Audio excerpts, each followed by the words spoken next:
जैसे दोस्तों कि आप सभी के सामने यहाँ पे 5 नंबर प्रश्न है, ठीक है दोस्तों। और इसमें हम सभी को बताना है कि यहाँ पे विक्रय मूल्य, ठीक है, यानी कि इस वस्तु को हम कितने में बेचें, ये हम सभी को यहाँ पे बताना, ठीक है। तो पहले हम प्रश्नों को यहाँ पे पढ़ के समझने का प्रयास करते हैं। प्रश्न कह रहा है कि 8,000 की एक फोन को 25% की हानि पर बेच दिया गया, ठीक है। तो फोन का विक्रय मूल्य यानी कि बेचा गया मूल्य क्या है, ये हम सभी को निकालना। तो यहाँ पे कहा जा रहा है कि 25% की हानि, तो इस बार यहाँ पे हानि वाले प्रश्न आ गया। तो जैसा कि आप सभी को पता है कि जब अगर लाभ कहेगा तो 100 में जोड़कर, हानि कहेगा तो 100 में घटाकर, जो कि आप सभी को तरीका हम बता चुके हैं, ठीक है। तो यहाँ पे 8,000 की क्या तो फोन है, और यहाँ पे 25% की हानि पर, तो हो सकता है कि ये सेकेंड हैंड फोन होगा, ठीक है। तो यहाँ पे 25% की हानि, तो यहाँ पे 100 में घटाकर लिखेंगे, यानी कि यहाँ पे 75 लिखेंगे, और यहाँ पे परसेंटेज में निकालना, तो यहाँ पे बटे 100 लगा दीजिए, ठीक है। यहाँ पे 00 से 00 कैंसिल है, और 75 8 क्या होता है, तो आप सभी को पता है कि 600 होता है ना, 75 8 600, ठीक है। और यहाँ पे 1 0 बचा हुआ, तो यहाँ पे 1 0 लगा दीजिए,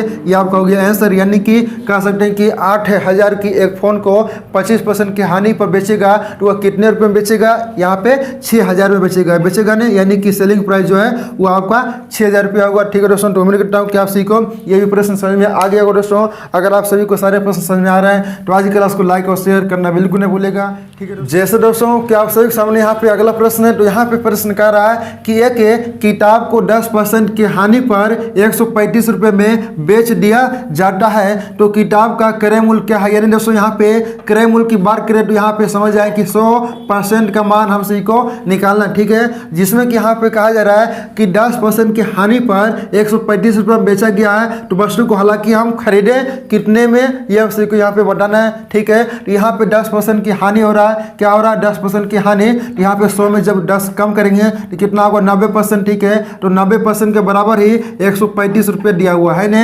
135 रुपये जो है वो 90% के बराबर ही दिया हुआ, क्योंकि कह रहा है कि 10% की हानि पर 135 रुपये में बेचा, तो 10% की हानि हुआ, ठीक है। हानि मतलब माइनस है, माइनस कर दिए 10, तो यहाँ पे 90 हो गया, तो 90% बराबर 135 दिया हुआ है। अब निकालना क्या है, तो किताब का क्रय मूल्य यानी कि इस वस्तु को हम कितना में खरीदे, यानी कि यहाँ पे 100% का मान निकालना, यानी कि कॉस्ट प्राइस हम सही को निकालना है। तो सिंपल सा है कि 135 से अपन यहाँ पे 90 और गुना यहाँ पे 100 कर दीजिए, ठीक है। यहाँ से कटा लीजिए, यहाँ पे 0 से 0 कैंसिल हो गया, 9 एकम 9 हो गया, ठीक है। और 9 5 45 हो गया, ठीक है। यहाँ पे आपका जो CP होगा कितना होगा 150, यानी कि 150 आ गया, ठीक है ना।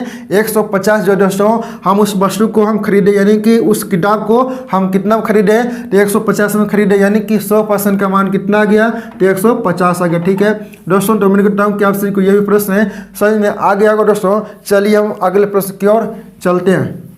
जैसे दोस्तों कि आप सभी के सामने यहाँ पे अगला प्रश्न है। प्रश्न कह रहा है कि किसी वस्तु को 1200 रुपये में बेचने पर 20% का लाभ होता है, ठीक है। तो 40% लाभ है उठाने के लिए वस्तु को किस मूल्य पर बेचना होगा, ये हम सभी को बताना है। यानी कि यहाँ पे 1200 रुपये में बेचने पर 20% का लाभ जैसा कि यहाँ पे हो रहा है, ठीक है। उसके बाद यहाँ पे 40% लाभ है उठाने के लिए उस वस्तु को कितना हम सभी को बेचना होगा, तो यहाँ पे 20% लाभ के बराबर ही ये 1200 रुपये दिया हुआ है, क्योंकि कह रहा है कि 1200 रुपये में बेचने पर 20% का लाभ होता है, यानी कि लाभ का रहा तो हम 100 में जोड़ कर लिखेंगे, तो 120% के बराबर ये कितना दिया हुआ, तो 1200 रुपया दिया हुआ है। अब हम सभी को निकालना क्या है 40% का लाभ, यानी कि जब अगर यहाँ पे 40% लाभ होगा तो इस वस्तु को हम कितना में बेचेंगे, ठीक है। यहाँ पे 1200 बटे यहाँ पे यानी कि 120 और यहाँ पे गुना यानी कि 140 निकालना क्या है, यहाँ पे 40% यानी कि लाभ, तो यहाँ पे 140 गुना कर देंगे, ठीक है। यहाँ से कटा लीजिए, यहाँ पे 120 से 120 कैंसिल हो गया,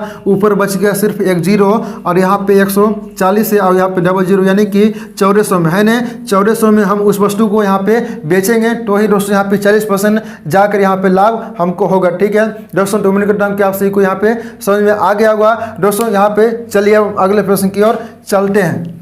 जैसे दोस्तों कि आप सभी के सामने यहाँ पे अगला प्रश्न है और ये आज की क्लास का ये लास्ट प्रश्न है, ठीक है। तो यहाँ पे सभी लोग ध्यान दीजिएगा। प्रश्न कर रहा है कि किसी वस्तु को 800 रुपये में बेचने पर 25% का हानि होता है, ठीक है। तो 20% का लाभ उठाने के लिए वस्तु को किस मूल्य पर बेचना होगा, ये हम सभी को बताना है। यानी कि दोस्तों यहाँ पे जो आपको हम पीछे प्रश्न करवाएं वही टाइप का यही प्रश्न है और सेम तरीका इसमें भी अप्लाई करना, ठीक है। सिर्फ यहाँ पे कहा जा रहा है हानि, तो हानि का आएगा तो हम 100 में घटा कर लिखेंगे, यानी कि यहाँ पे कहा जा रहा है कि 800 की वस्तु है और इसे बेचने पर 25% की हानि होता है, यानी कि यहाँ पे 75% का मान जो है दोस्तों ये 800 रुपये दिया हुआ है ना, यहाँ पे 75% का मान ये 800 रुपया दिया हुआ। अब हम सही को निकालना क्या है, तो 20% का लाभ उठाने के लिए, यानी कि यहाँ पे 20% लाभ कर रहा है तो यहाँ पे 100 में जोड़ कर लिखेंगे, यानी कि 120% का मान हम सही को निकालना। तो यहाँ पे 800 और बट्टे यहाँ पे क्या करेंगे 75 है, और निकालना क्या है 120% का मान, तो इसमें 120 से गुना कर दीजिए। ठीक है, तो यहाँ पे कटा लीजिए